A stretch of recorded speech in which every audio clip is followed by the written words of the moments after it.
and welcome back to my vlog! Hi, Daddy! So today, we're getting our annual general check-up. It's the time of the year!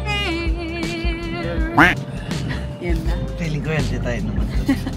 And kasama namin si Chang. Hello guys! Siya talaga yung nag-ano sa amin na magpaanan na tayo. Juna Juna! Yan. So, naka-fasting kami ngayon. And gutom na. Pero tiis-tiis lang kasi malapit na. And ayun, ilang oras tayo? 10 hours na fasting. So, hanggang 12 hours naman yun. So, it's time para gamitin ng insurance kasi sayang. Yun siya. So, usually ginagawa sa general check-up, ano siya, full body check. If everything is working fine inside and out. So, parang ano siya, diagnostic. Kumbaga sa sasakyan parang diagnostic test. Diba? Diba ang mga sasakyan kailangan din yan? I-test every year. So, ganun din tayo yung mga katawan natin. So, usually ang ginagawa dun is blood test, tapos urinalysis, may ECG, tapos may x-ray, and then yung package na kinuha namin. Meron kasi sa Asia na mga package. May female and male package siya. So, medyo madami yung sa female. And, ang covered lang talaga ng insurance namin is 11,000. Tapos, sige, share ko sa inyo guys para alam nyo din. And, makatulong din sa inyo kung gusto nyo magpa-general check-up. Kasi mahalaga, no? Kasi mahalaga talaga siya. Ang general check-up. Yes. Oh, maraming siguro nagtatanong, ba't kayo nagpapa-check up? Eh, healthy naman kayo, mukhang okay naman kayo. First is, early detection is key, everyone. So, may mga health problems din kasi na hindi talaga siya nag-show ng symptoms early. Like diabetes, high blood, mga cholesterol. Yan. So, mas maagang ma-detect mo kung okay ang results mo, edi good, great. Pero kung ano, ma-detect siya ng maaga, better. And mas mura mo siyang diba? Mas mura. Oh, may iwasan mo yung mga dapat iwasan. Yes. And next is, tumatanda na po kami. At may mga anak kami. So, kailangan ay healthy. And last is, meron kaming insurance. Kaya, sulit-sulitin ang insurance. So, let's go. Dahil may himatay na ako sa gutom. Lim, let's go. Ano na? Kamusta na nag-fasting? Gusto ko na mag-buffet breakfast. Meron ba? Ate, buffet yun. Ano sabi niyo? Breakfast buffet. Hindi, may included naman na breakfast. Diba? Light breakfast lang. Wala namang buffet.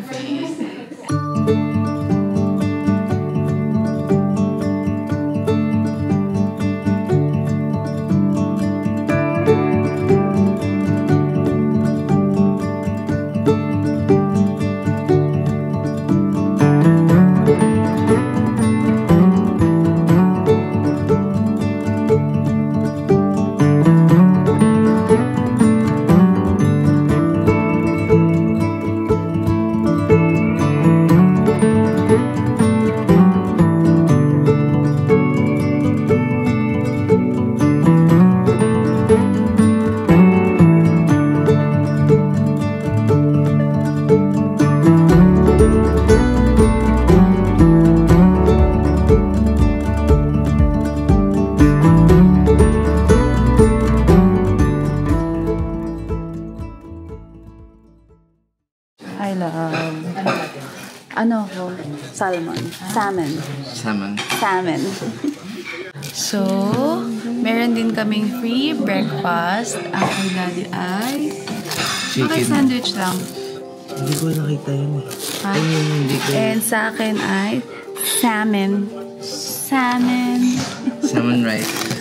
And may pumpkin soup and fruits. Ang sarap oh. Talagang worth it yung ano ko, pagpa-fasting ko.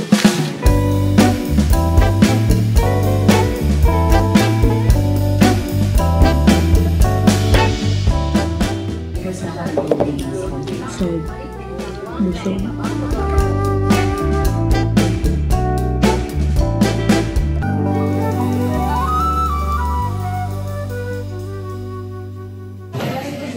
tapos na kami tapos na. Almost, ay, hindi pa pala ako tapos. Kulang pa ako ng transit. Si Keng tapos na. So, init na init. Physical exam pa ako. Physical exam pa siya. Sabi niya, hintayin na, kami na lang daw maghintay ng result. Tapos, ipa-interpret. Pwede ba yun? Pa-interpret ko na lang daw sa doktor. Tapos, ako na daw kumausap. Aalis na daw siya. Napaka-mainitin mo naman. Samantalang pag mag-pipikil 5 oras, okay lang sa'yo. Wala akong pickle lang pinunta ko dito kahit maghapon. Hindi kasi niya ina-expect na 4 hours. Kasi ano yung in-expect na ano mo kasi sa utak ko 2 hours lang.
Magpa-general check-up, ang dami namin pinagdaanan, hindi namin ina-expect na, lalo na isa dito, hindi namin ina-expect yung mga, sa general check-up, yung package na nakuha namin, ang dami palang test na gagawin, which is good kasi parang halos lahat, overall, full body check is napagdaanan namin, as in, from blood works to physical examination, ECG, skin test, skin analyzer, whole abdomen ultrasound.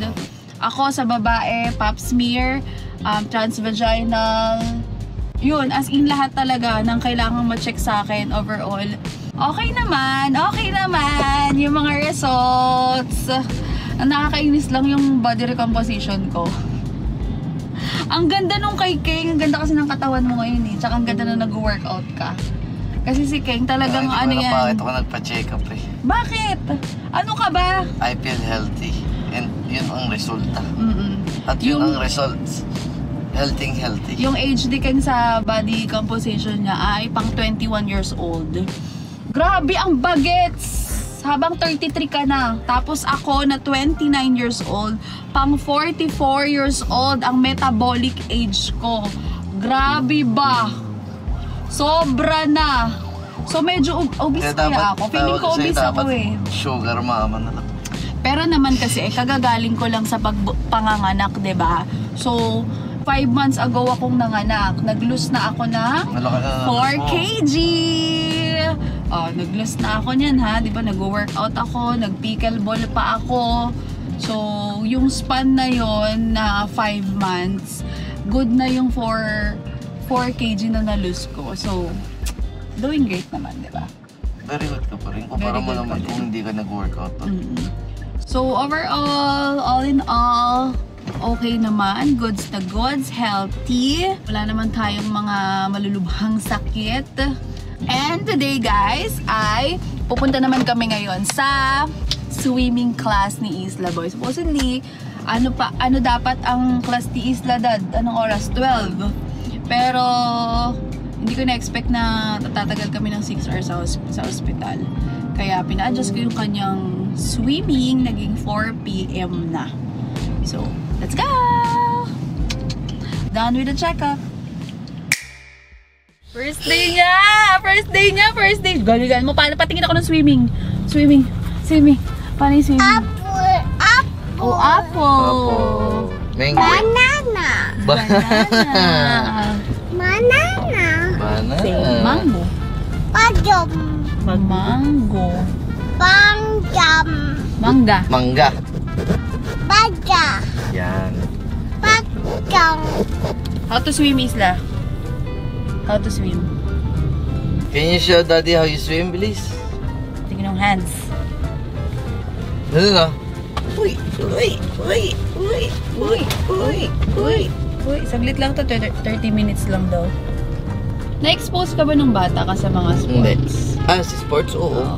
Ako kasi hindi ako yun ang inaano ko ngayon ngayon na nagkaanak ako. Yun yung something na gusto kong gawin. Sa kanila? Na hindi nangyari sa akin nung bata Wala ako. Kasi wala akong exposure talaga sa any sports. Ngayon lang, yung pickleball. Kaya ngayon, na bata pa lang si Isla, gusto ko lagi siyang meron siyang physical activities talaga. May swimming, tapos i-enroll din namin siya sa basketball na training. Yung mga pang kids lang talaga, like drills na jump, yung ganun lang kasimple. Jump daw! Jump, tapos marunong magbato ng bola, mga ganyan. So, si Isla Boy, ganun ang ngayong 2 years old, susulitin namin. Kasi hanggang 4 ang pwede ng nursery ate, kinder. 4 ang tumatanggap ang school ng kinder. Ewan ko kung may kinder 1, kinder 2 pa o nursery na agad. Parang iba na ata. Nursery 1. Yun. So, itong 2 years ni Isla, 2 years old siya, hanggang mag-4 siya, i-expose namin siya. Ang gusto namin ni Keng, at pati kay Ulap din, syempre, i-expose yung mga bata sa mga activities ng ganyan. Swimming, basketball, football. Kung meron din football, pwede kami mag-join kila Lasan si boss? Join tayo kay Kuya Kidlat. Galing ni Kuya Kidlat mag-football. Kasi yan ang isa sa mga pinagsisisihan ko talaga bakit wala akong sports. So, yun lang. So, marami kayong makikita mga vlogs ko na si Isla ay maraming ganap at maraming activities.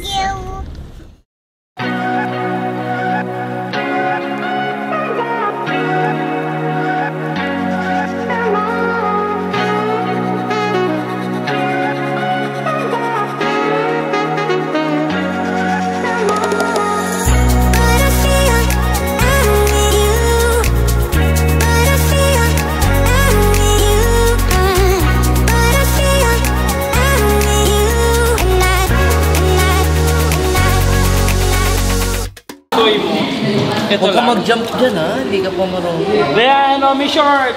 Uy, short!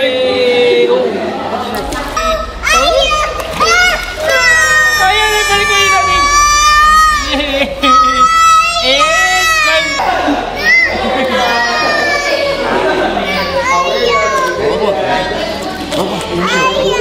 Okay, 1, 2, 3. Wow! 1, 2, 3, and grab the ball! And climb up! Elbow tummy! Oh, si daddy naman! No,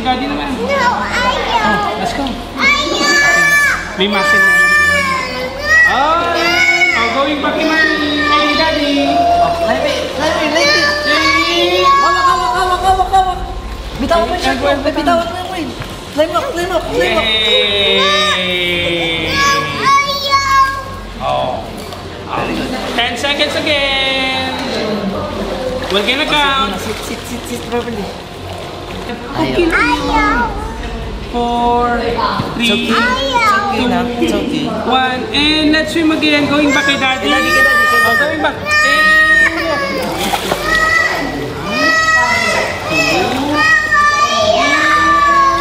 Ayun, go back kay daddy. Hawak dito, hawak! Ayan. Yes again. It's okay. Climb si daddy. Sige, akit si daddy. Okay. Hindi na ako medyo natatakot at naawa kay Isla. Kasi ganyan-ganyan si Biela nung first day niya, as in nagwawala talaga. Confident ako na si Isla, makukuha niya rin yan. Mga ilang sessions pa. So, maganda na merong unang nakapag-start, which is si Mavi and si Biela. So, yung una niyang iyak-iyak na yan, ngayon lang yan. Mga pang-3, pang-4, pang-5 sessions, mag-e-enjoy na siya, parang si Biela po.